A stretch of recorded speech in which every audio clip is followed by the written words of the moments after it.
দুইটি sentence of flat অবশেষে ঘোষণা হলো জুলাই গণঅভ্যুত্থানের সময় সংগঠিত মানবতাবিরোধী অপরাধের মামলার রায়। চানখারপুল ও আশুলিয়ার হত্যা মামলায় আসামি ক্ষমতাচ্যুত প্রধানমন্ত্রী শেখ হাসিনাকে মৃত্যুদণ্ড দিয়েছেন আদালত।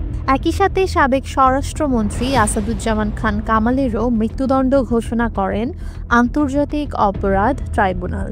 সোমবার দুপুরে ট্রাইব্যুনাল ১-এর চেয়ারম্যান বিচারপতি মোহাম্মদ গোলাম মর্তুজা মজুমদারের নেতৃত্বাধীন ৩ সদস্যের বিচারক প্যানেলে এই রায় ঘোষণা করেন। এর আগে বেলা ১১টার পর ট্রাইব্যুনাল ১-এর চেয়ারম্যান বিচারপতি মোহাম্মদ গোলাম মর্তুজা মজুমদারের নেতৃত্বাধীন ৩ সদস্যের বিচারক প্যানেলে এই রায় পড়া শুরু হয়।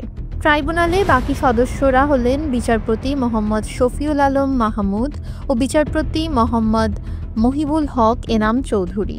এই মামলায় পলাতক রয়েছেন শেখ হাসিনা ও কামাল।